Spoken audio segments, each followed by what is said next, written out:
Hey, all, welcome to Geek Freaks. I am Frank, and today I'm joined by Jordan Morris. How you doing, Jordan? Hey, good to be here. Thank you. Thank you. We're going to be talking about Jordan's new book, Youth Group. Jordan, you have podcasts, you've got a lot of credits all over IMDb, stuff like that. What brought you into writing comic books? Yeah, it's always been something I've wanted to do. I was a comics kid growing up and always kind of like dreamed that someday I would get to be involved somehow. But just like as someone who didn't draw, it always just seemed like, well, a wizard makes these. Someone who has magical powers makes these. And, no matter how much I love them, I could never be involved. So yeah, so that was always kind of like, it was always kind of a bucket listy type thing that I kind of never thought would never happen.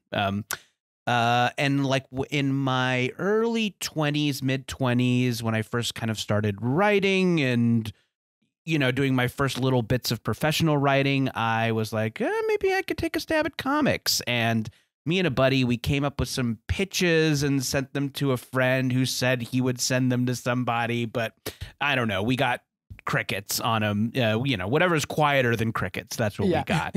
A tumbleweed didn't even go by. That's how much no one cared about these things. So, I just kind of put it out of my mind. And then the first comics project I did was a graphic novel called Bubble. It is sci-fi comedy, still out there. Hey, there you go. You got your copy. Everyone should grab a copy of Bubble. Absolutely. Drawn by the great Tony Cliff. I wrote the book version with a great writer named Sarah Morgan. And so that started out as a scripted podcast. That was a scripted podcast over there on the Maximum Fun Network. Still up there, still listenable, still a ton of fun. So Callista Brill is an editor over at First Second Books, and she heard that podcast and thought it would make a good graphic novel. I think she was right. I think she really saw that the story was very comic booky and had a lot of comic book type elements to it. And I think that was her call, and I think it translated really well. And I think people liked the book, or they at least liked it enough that they wanted to hear more pitches from me. So Youth Group was another thing that I had pitched them. It was kind of a little nugget of an idea that I had always liked, and thought it might be a fun thing to do in comics. And kind of between those two books, I've also done a little work for the Archie folks, the folks over there at Archie Comics. I've done some of their Chilling Adventures stories, which are the kind of spooky Treehouse of Horror, horror type stuff, stories that they do, which I love. I love that line so much. That's been my comics so far, and it's been a ton of fun. I've really loved doing it. I definitely came to it kind of like relatively late in my career. And I'm just like so excited that I get to do it. It's a total dream come true. Do you think the two Eisner nominations for Bubble helped with opening doors for something like Youth Group? I would say normally yes. So Youth Group I started working on before Bubble came out. So I've been working on Youth Group for a while. I should say we've been working on Youth Group for a while. Doesn't hurt to get two Eisner nominations. So yeah, hopefully I can still keep doing comics. I don't have anything like in the works at the moment, but I'm dying to do more. Yeah. Now, with your extensive credits, one of the things I've heard with similar situations where like storyboarding has helped a lot with the creation of comics. Do you feel there's any sort of skills you've gained from podcasting or TV production that's helped you with writing a comic book? Oh, I mean, I think like, storytelling is storytelling. And I think that like a good story and a good set of characters translates to all sorts of mediums, right? Like there's a lot of good Spider-Man stuff out there. It's not just comics. There's great Spider-Man movies. There's great Spider-Man video games. And that's because Spider-Man's awesome. He was great. He was conceived of by geniuses and written by geniuses. And he's awesome. So I think that like, you do have to, there's some learning that has to happen when you start doing comics. But I think if like you love your characters and you love writing, like, I think a good story is a good story. And I think that there's certain stories that are more suited to comics. Like some things work better in comics than others. But like, I like to think that just like generally loving to write and loving to create characters helped me with comics, because I think those are just like things that make a good writer. So right, yeah. and then you were getting into your writing in your early 20s. What were some of those inspirations that wanted you to tell your stories that got you influenced by that? Oh yeah. So as far as like comics go, like I was a Spider-Man kid. I was an X-Men kid. Mhm. I was a A big 90s Mad kid for Max. sure. Yeah, I know. Yeah, a lot of Spider-Man clone stuff. Yeah, I got you. You got the X-Men '97 shirt, of course. Yeah. Great show. Is that from the Disney Plus show? It That is, shirt? yeah. It's the Oh, 97 nice. one, yeah. Yeah. Yeah, that stuff has been so much fun. And like I loved Mad Magazine as a kid. I loved how just jokey and goofy Mad was. And yeah, I was and still am a big animation fan. I'm a big Simpsons guy. I love the Looney Tunes. And yeah, this is kind of all just the stuff that I liked growing up. And then, um, as a comics reader, you at some point are introduced to like the grown-up comics. I'm making air quotes here. Right, yeah. But like Ghost World and Mouse Mhm. and Alan Moore and Frank Miller and all that stuff. So yeah, that stuff was so fun to discover, the like comics but different, or comics but complicated. Not that like there aren't big grown-up themes in X-Men and Spider-Man and stuff like that, but Right. it was fun to like discover a new tone of comics. Yeah, and that really kind of like just kind of kicked off, like, or I guess what I meant to say is it ensured that like I'm gonna love this stuff forever. Like there's just so much of it, and there's so many different kinds of stories you can tell here. Yeah, and then like when I moved to LA in my 20s after college and started doing like sketch and improv and stuff like that. And that's kind of when I decided like, oh, maybe I want to be a writer. Maybe like writing is my thing. I think there was part of me that's like, maybe I'll be like an actor or a sitcom actor, but some of that stuff really wasn't for me. But I just loved writing so much. I just loved writing, and it always felt so good. And I loved like writing with a group, like writing on sketch teams and stuff was so much fun. So yeah, that's what kind of got me started about thinking about doing it professionally. And yeah, I think that's kind of the germ of it. Does that answer your question? Was that the question? It does, yeah. It actually started a new one. It sounds like, those early years you were letting yourself kind of discover what your path needs to be. Do you think that's important going forward? And how do you know when you're on that right path? Yeah, I think that like if someone was asking me like, how do you start being a professional creative person? I think that like your 20s are great for just trying a bunch of shit. Just try some shit. It's low stakes. Like you don't have to put everything on the internet for people to see. Try stand up, try improv, try writing, try prose, try dramatic writing. I mean, and even when you're an adult, like fucking try stuff, I mean, I took a short story writing class at Pasadena City College a couple months ago and really had a blast trying prose again. So like, yeah, I don't know. I think the stuff that is like fun to try, like for me, acting was fun to try and I had some fun with it, but like I don't know. I felt differently writing than I did acting. And I felt like, this is the writing stuff feels more like a meal to me. And like acting is kind of a snack. And I know that a lot of people feel like acting is the meal and that's what nourishes them, but it just kind of didn't do that for me. So I don't know. I kind of just started kind of being a little more serious about my writing until I started getting paid for it. Yeah. Do you feel there's something there with that meal where when you write something, it has your name on it and that represents you? But when you're acting, you're speaking somebody else's words for the most part. Is there something there where like you're creating the base creative tool versus acting where you have to kind of, collaborate with the writer? Does that make sense? Yeah, it does. I mean, I think I am a very collaborative writer. So I think I do like doing things in groups. Like it is very cool to see your name on a book. I cannot, I cannot say them enough. Seeing your name on a book is fucking cool. If you get a chance to have your name on a book, do it. But I do love writing in groups. Like my first, the first writing I did was like sketch groups, and that's a very like collaborative process. And I love a TV writer's room. that's such a fun place to be. So yeah, it's a little bit less like, for me at least, it's a little bit less of like, how can I get my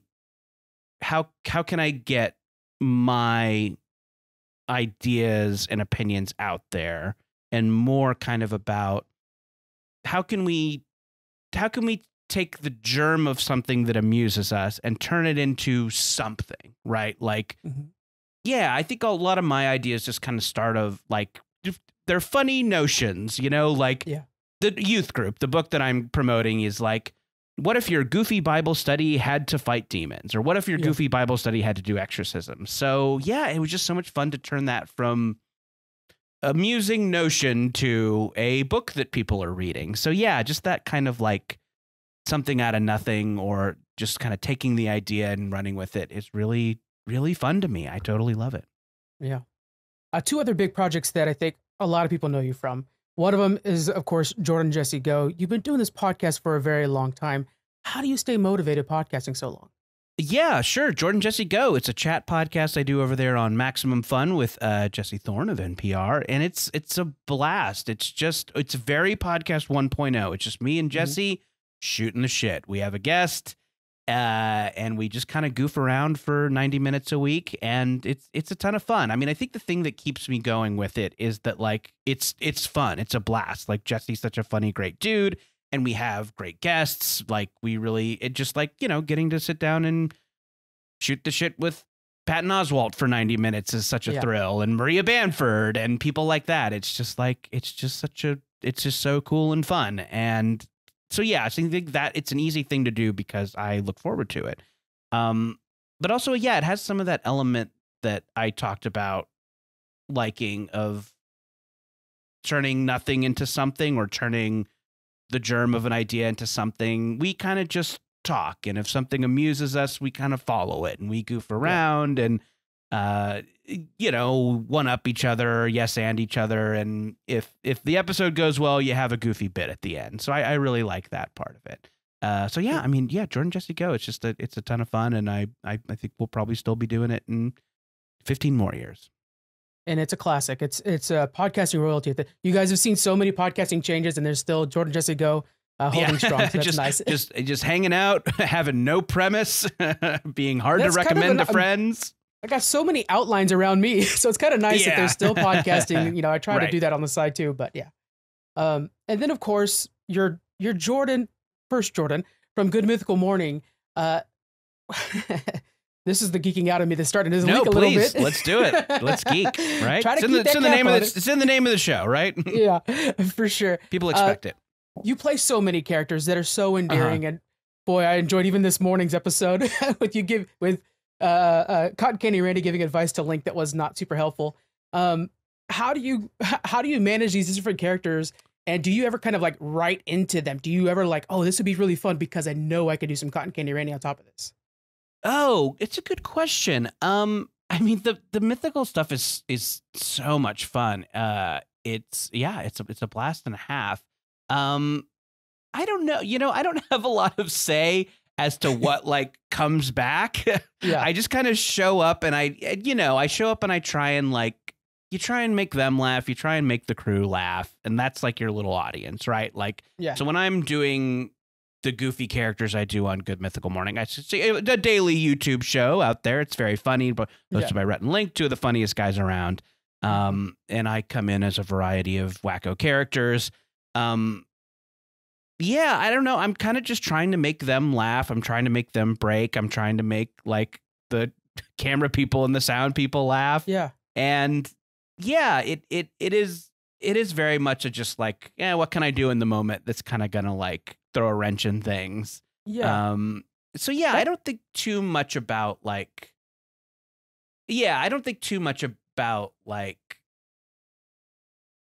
you know, giving the characters an inner life or giving them a history or anything.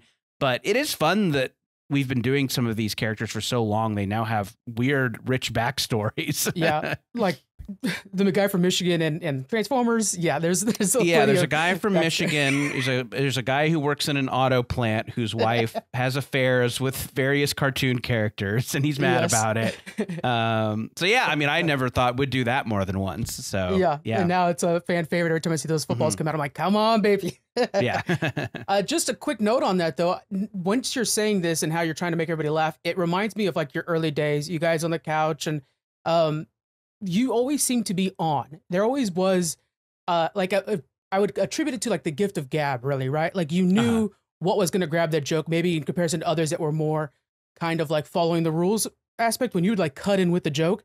And I think that's something about being a podcaster, stand-up comedian, knowing to always fill the room with content. Does that sound like something that fits you? Yeah, no, it's an interesting observation. So I think some of the first like comedy I did that wasn't like being in a high school play was doing college radio. So Jesse of Jordan Jesse Go, we started working together on a college radio station. We did a show on KZSC 88.1 FM in Santa Cruz, the Heavyweight 88. We got up at 5 a.m. and walked across campus so we could be on the radio at 5:30 a.m. And I think we did a show that I'm sure 5 people listened to. Just like truckers who were passing through whose radio accidentally picked up the signal for 20 minutes. But that was some of the first like comedy that I did. And like just in radio, you can't have dead air. You just can't do it. People think the radio is broken if they have dead air. They call the station and say that something's wrong. So there's an element to it of like, well, if there's a silence, you got to do something. You have to say something. And that's kind of a tenet of improv, too. I did a lot of improv in college and when I just got out of college. And there's just kind of an element of like, you got to say something. The audience is watching. So, so there's kind of like a paying attention to what's been said. What have other people said? Where can we go with this? And kind of it's a lot of just being present and listening. I think those are just the two things that help that is like, just be there, be in the moment and listen to what everyone is saying. And then you can ideally contribute something good or funny or helpful or help someone else say something funny. Yeah. I love how much context it's adding to something that I already love so much. So I appreciate you adding in on that. No, sure. Now let's shift over to Youth Group, your book coming out on July 16th, and links in the description, guys, so you can pre-order now. Ooh, thank you. Yes, please do. Of course. Youth Group, it's one of those things, I grew up around the community as well, that summer Bible school and stuff like that we had to do. What was your inspiration for writing a book about Youth Group? Yeah, so I was a Youth Group kid growing up and, did one of these goofy Bible studies for teens where the youth pastor's kind of a cool dude in his 20s. He's got some tattoo sleeves, got a little surfboard in the back of the truck. It was in Southern California, by the way. Dude sits backwards on the chair and raps to you about JC. And I always JC, actually. Always JC. I got the big guy, my friend JC. I always just thought it was such a funny, weird, specific little world. And when I saw it in media, I never thought that people got it right. Like the characters were always too broad or they were missing some funny details. And I always just thought like, I bet I could write about one of these in an entertaining way. And I could bring in all the weirdo specifics from my childhood and it would be a lot of fun. So I'd always kind of had the notion to do it. And then I saw a YouTube video of guys at Starbucks doing an exorcism. They were just some fucking dudes at a Starbucks doing an exorcism on their buddy. And I was just like, oh yeah, people still do exorcisms. That's crazy. And then that's kind of, probably shouldn't be, honestly. But yeah, that was kind of the germ of the idea. I was like, what if what if these goofballs I did Bible study with as a kid, had to fight demons, had to do exorcisms. So yeah, that was the germ of the idea. And I'd always kind of wanted to do something with it. And then when I had the opportunity in the ear of First Second who wanted to hear book pitches, I kind of came up with something about this youth group idea, and here we are talking about it, and it's about to come out. So kind of cool. Yeah, I like the idea that everybody else, when they interpret youth or a youth group or any sort of young church life, it's either super into the church stuff or completely against it. But when you're in it, it's mostly just hanging out with your friends. You still go, oh, I like that girl over there. It's all that stuff. Yeah. And the idea, like the 10% you do pay attention to whatever they're saying in front, your fantasy mind is kind of like, oh, so we get to fight demons or something. Like you kind of start to almost like fantasy book it. So I like that it's almost like the story is written by the kid that's in that youth group right now. Yeah, no, that's an interesting observation. Yeah, because I think that like, the reason those youth groups work is that when you're a teen, you're a zealot. You're just really serious about stuff. Like you're having all your teen feelings. You're growing up. You're mad at stuff. You're mad at your parents or the government. I don't know. You're just mad at stuff, and so you're a good vessel for a message because you're as a teen you take stuff so seriously. So like, yeah, I think that's why those youth groups stick around. And there is an element of like when you're in one of those groups, it's like, yeah, if someone tries to get me to denounce God, I'm going to tell him never. And like, if someone held a gun to your head and told you to denounce God, would you do it? And it's like, that's not going to happen. Like, what are you? It's like the Nancy Reagan just say no to drugs. And it's like, it never happened where somebody was like, you want drugs? No. And then they walked away. That's not how that works. That's not cool. I know. Right. But in your head, you're kind of concocting this moment where you might have to like pick up the sword and fight for something. JC. I don't know. JC, the big guy, my buddy upstairs, JC. So in this story, we're following Kay, and she has the blight, which I think is a really cool name for an ability. But basically, they can't be possessed. Yeah. Why are they special? Yeah, I mean, I think that like I wanted to give first of all, I just like stories about kids with powers, X-Men, Spider-Man. These are great. Love it when a kid gets a power. Love it when they get it when they're a teenager. I think that's awesome. And it's a great metaphor for like how we change and how we're finding ourselves. We're like finding out who we are.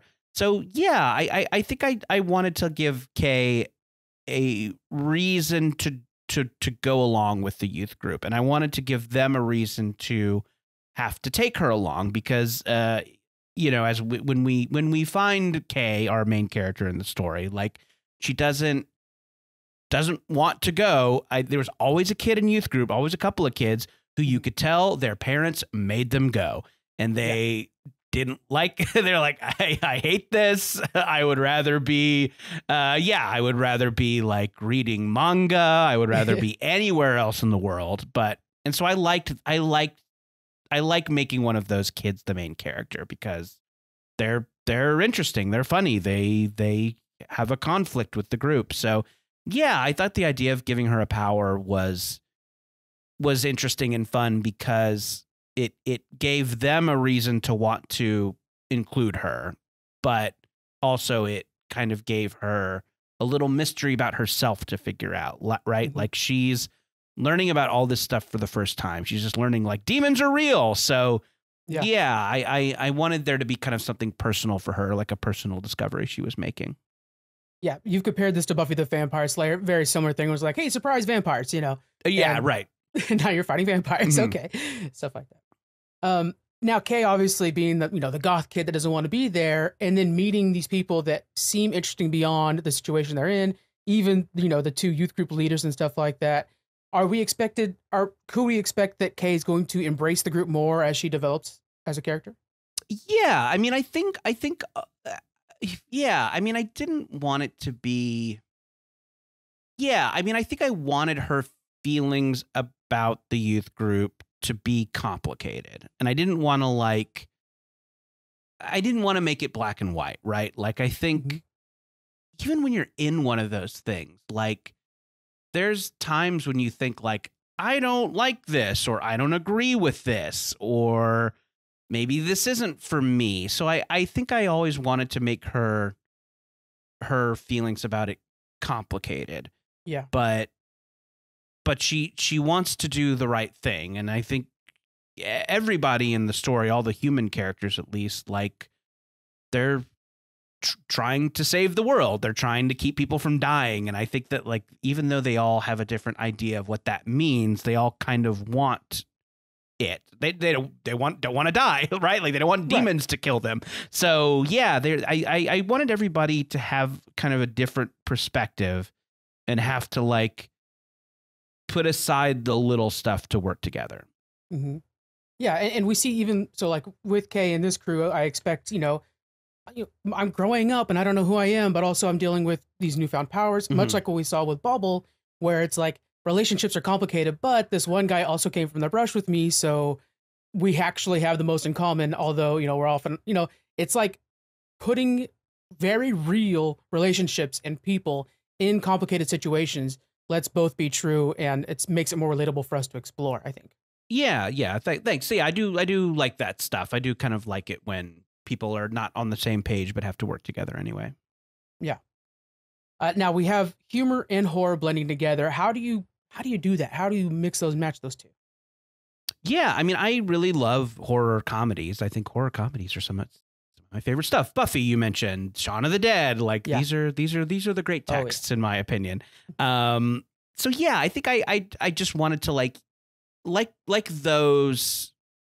those things. I wanted the horror to be real. I didn't want it to be like jokey, spoofy horror. I wanted it to be like, these are real demons and they can really kill you, but the comedy comes from the characters, right? It's not like coming from spoofing horror or something. It's coming from like, these are funny people with funny relationships, and that's kind of where the comedy comes from. Like the comedy in Shaun of the Dead, like there's some spoofy stuff about zombie movies that is funny and I like it, but like, yeah, it's that relationship. It's Simon Pegg and Nick Frost, you know, that relationship is so and real and hilarious and sweet, and they fight and just like, and I forget the name of the woman Sean is dating in that, but their relationship is so funny. Like that's such a relatable, funny relationship of the one partner that has kind of moved on and the other one that's just like stuck, you know, in his in his adolescence. So yeah, I especially like the part, just to add in on that, where he has to bring the mom along. There's something where God, I know, hilarious. There's like that not mature enough man thing where it's like, yeah, but I gotta bring my mom, and I'm still mad at my stepdad. Yeah, still mad at his stepdad. Yeah, exactly. Like that's the comedy you remember from Shaun of the Dead. It's not like, haha, zombie movies, right? Like it's those funny relationships. So yeah, I think I just like that stuff, and I always wanted to just make sure that like the laughs were coming from funny characters and their relationships rather than, you know, kind of outside craziness. But do you ever find yourself kind of bouncing past, like, oh, I went a little bit too far, let me write this back a little bit? Do you find that happening to you? Let me think. Yeah, I mean, like, I wonder if there's any big things I did with youth group. Yeah, you know, there was some like ghost stuff in youth group that I cut out in kind of early phases. There was like a thing where one of the characters had a sibling that died and the ghost was like helping out. And I'm like, this is kind of like complicated and this isn't really the story. So maybe let's save this ghost thing for later. And yeah, there was a romance between two characters that didn't work. So I cut that out in kind of early phases and kind of added a different romance in there. And yeah, I think that was just a case of like, I'm like, well, this is a teen story. There should be like some romantic stuff in it because that's so much a part of being a teenager. But like the one I was trying to do wasn't working. And I don't know. I think I just found one that was better for those characters. You know, I think I just found stuff that was a little bit more who they were. And maybe I was trying to force one that wasn't real. So yeah, I think there were some things that got thrown out for the better. So yeah. So do you have to be your own editor more often, or do you bring in people to kind of give it a read over and take pointers and start editing out what they say? Sure. Yeah. So I had a great day-to-day editor on this, Ben Wilgus. Ben Wilgus, a great comics writer himself. Check out all of his great work. But Ben was my editor on Bubble and was super helpful. Like, Ben knows comics, Ben knows storytelling, like, and is just such an awesome partner. Those like editors, I think comics people, like if you're a serious comics fan, you know, like, the editor's important, but like, Yeah. they're important. If you're just a casual reader, like that editor shapes things a lot. Like they have a huge hand in it and they can move things around and they can suggest things. And having a good one is so awesome. Yeah. And Ben was really helpful. We talked a lot of stuff out. And again, like I was saying, I like collaborative group writing. So like the more funny, cool, smart people we can get on this thing, get them in here. Yeah. And then like the artist also is like really encouraged to have their say about the story and where it's going. And like Bowen had a lot of great suggestions that we ended up using. And like, Bubble, Tony did a lot of like dialogue writing in Bubble that stayed in there. That's really great. So yeah. I love getting a team together. It's so much fun. So yeah, I think those are the people who you're that are kind of like helping the story along. And yeah, and they're great. And also Callista Brill, I should say, the kind of overall editor on the book, doesn't deal with things like pencils or kind of early drafts of the script, but had a lot of great ideas when I came in with the pitch. It was her idea to set it in the 90s.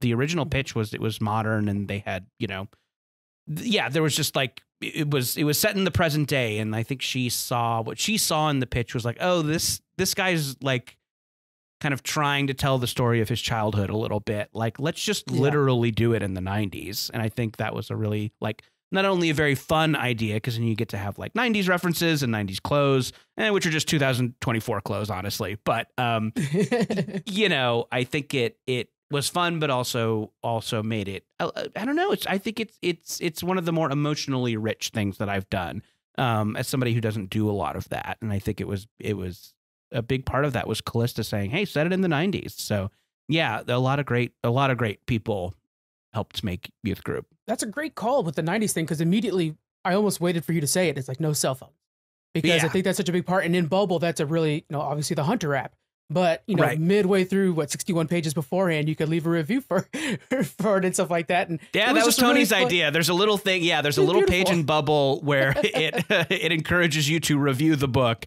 like the most annoying app you've ever used. So yeah, that was all Tony. That was not my idea. That's delightful.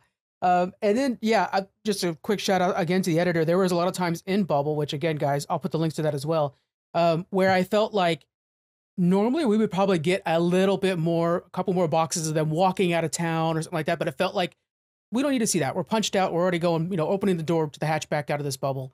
So I thought maybe either Jordan's cutting this short because we know what happened, or maybe the editor came in and was like, we could probably save a few bubbles on this or whatever, Yeah, I don't remember that. I don't remember that exact moment or that exact like transition. But yeah, those are things a good editor does of like, we need something here, we don't need something here. Right. I don't want to spoil it because I think it is good, but I will say that maybe my favorite scene in Youth Group, easily the funniest scene in Youth Group, was like Ben saying like, we need something here.